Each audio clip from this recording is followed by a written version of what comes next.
Coming up next, it's me, Mike Gallagher, right after Chicago's Morning Answer with Dan and Amy on AM 560, The Answer. Good morning, Dan and Amy, coming to you live from Danley's Garages in Northbrook, part of our AM 560 Signature Bank to our last stop. Woohoo! Final half hour of our AM 560 Signature Bank Business Tour for 2018. I'm always sad when it comes to an end because Yeah. I really enjoy just seeing how other people live. I It's mean, fun. literally, like how, businesses are formed, how they're resurrected, how, manufacturing works. Yeah, what productive, successful people look like. Exactly. Since we don't get to interact with those people when we're just back in the studio. I like to see other people, Yeah, too. exactly. Besides it's fun. you, men. Well, as men. as we move into this era of the rule of men, what? I was just saying how I love men. I'm always around you guys. Yes. I mean that in the gender inclusive sense. Thank you. Men and women in the political ruling class. Yes. Which subordinating the rule of law.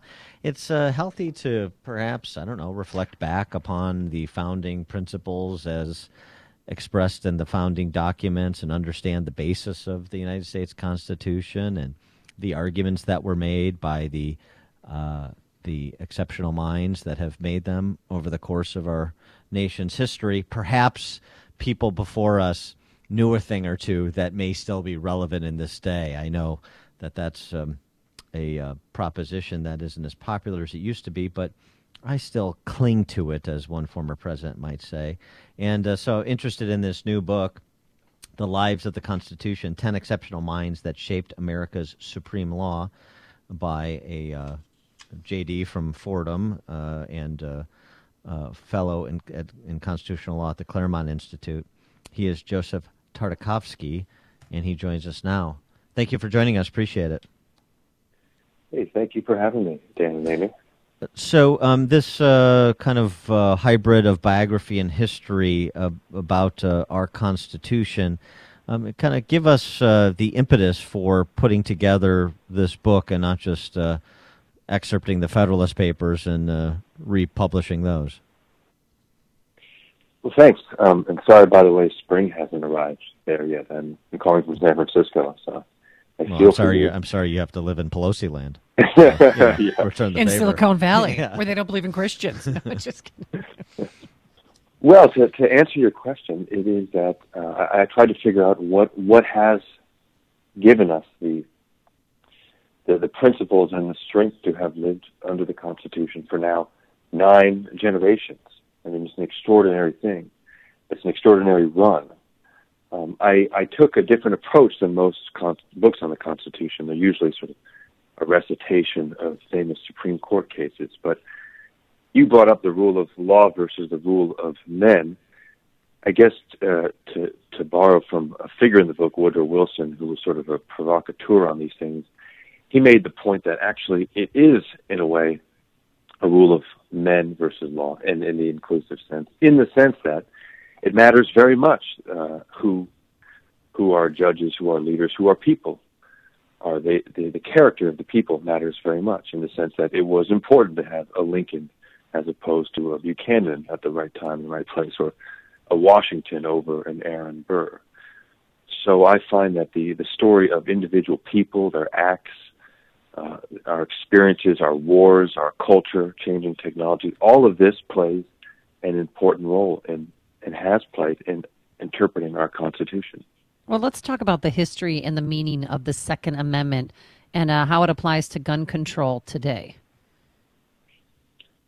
Sure. I think the law under the Constitution today is that the only thing a government can't do is disarm a population. That was the Heller decision in 2008. I think that was right. I don't think there's a distinction between an individual right and a militia right, in the sense that the militia presumed individual ownership of a gun. That's what pass muster meant. It meant you show up in the town square and they make sure your gun is working. The biggest misconception about the Second Amendment is that the Second Amendment has not been an obstacle to gun control. That is to say, it has not been the case that legislatures or Congress keeps trying to pass laws limiting gun ownership, and then a judge strikes it down under the Second Amendment. It's been a matter of lack of political will. And that's sort of a theme in the book, that most things are possible under the Constitution. It leaves an extraordinary amount of discretion to the people. But there's this strange tendency to blame the Constitution when you don't get your way politically.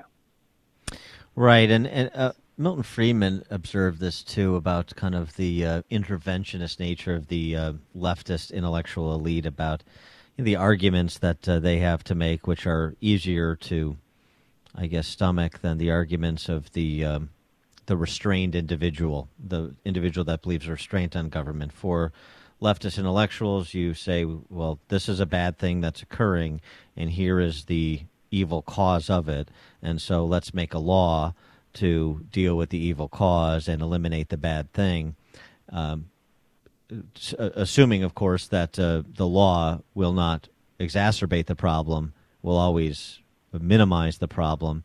And it's a much more difficult thing to say, to argue, as I think the founders intended to argue, particularly the anti-federalists who insisted on the Bill of Rights, that sometimes it's negative restraints on government is appropriate, and people need to figure out and deal with these evils and these challenges that creep up with the interaction of people, generally speaking, in a community. That needs to be done themselves. It doesn't always require the force of a central government.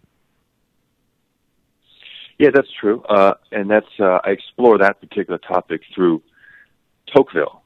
He's in the book. I think he's a person who did more than almost any foreigner to shape our self-understanding. And he, just like you say, he was amazed when he got here to see how, when people needed a school, this little sort of mini Congress would just spring up, and they would discuss, who's going to pay for the school and where to build it.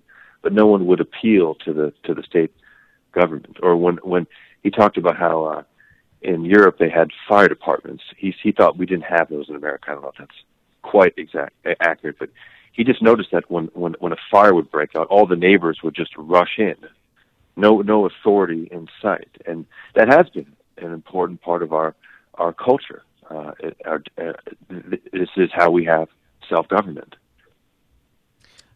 Well, what about immigration in the Constitution? I mean, America's history of immigration law and some of the key constitutional points. Can you give us some examples? In the Constitution? It gives broad latitude to Congress, and there are certain limits on Congress determines naturalization. This was a big thing at the convention. The founders had very different views. Some people were afraid of Europeans coming. They thought it would sort of dilute our culture. But we had a number of men at the convention who were themselves immigrants, like James Wilson, who's in my book. He was from Scotland. And there's some pretty tense moments during the convention when they were citing things like, is it necessary to have been born here to hold office? And as you know, they decided that would be the case only with presidents. You have to be a natural-born citizen. But there's actually a part of that provision that says, unless you were here at the time of the creation of the government, so you wouldn't rule out these people from the United Kingdom.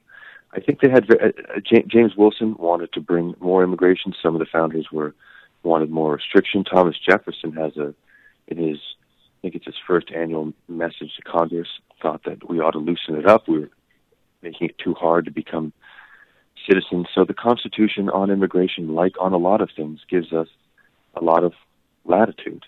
And the only thing that we require... Yeah, go ahead. No, go ahead. I'm sorry. The only thing we really require of people, which I like as a nice symbolic thing, the only thing we require for you to become a citizen is to take an oath to uphold our Constitution and obey our laws. As you explore the minds behind the fashioning of the law in light of the Constitution, or sometimes perhaps in contravention of it, of course, we tend to kind of only look in our time and say, the problems of race or the problems of immigration or the arguments over some of these topics in a political context, they're worse now than they've ever been, and we're careening towards some bad place. But it seems like if you actually take a kind of a walk through U.S. history and look at some of the terrible Supreme Court decisions and the civil unrest and the internal conflicts, say, I don't know, the Civil War, that we've been careening to bad places on and off again for the entire nation's history, and what endures, at least in the abstract, is a general belief in the principles embodied in the Constitution. Both sides, all sides in any particular argument, will invoke the Constitution, sometimes only when it's convenient, but nonetheless, that tells you something about its enduring quality, about its importance, and about the reverence that people generally have for it, even when they discard it. They don't discard it in name, they just discard it in practice. And that's telling, I think. I think that's well said. We have letters from Hamilton, Washington, John Marshall, and Hamilton, all of them in private, confessing their heartfelt conviction that the Constitution was born sick and unlikely to survive its first practical tests. This was a perilous time. Maybe they were justified in feeling that way, but 230 years later, after having gotten through civil wars and world wars and every imaginable type of crisis, I think it's due to us to try to figure out what has made this so permanent. How do we get through these? James Bryce is another figure in my book. He was a Scottish historian that came over. He said, this is a country that got through the Civil War with scarcely the smell of fire on its constitution. I mean, he was just amazed.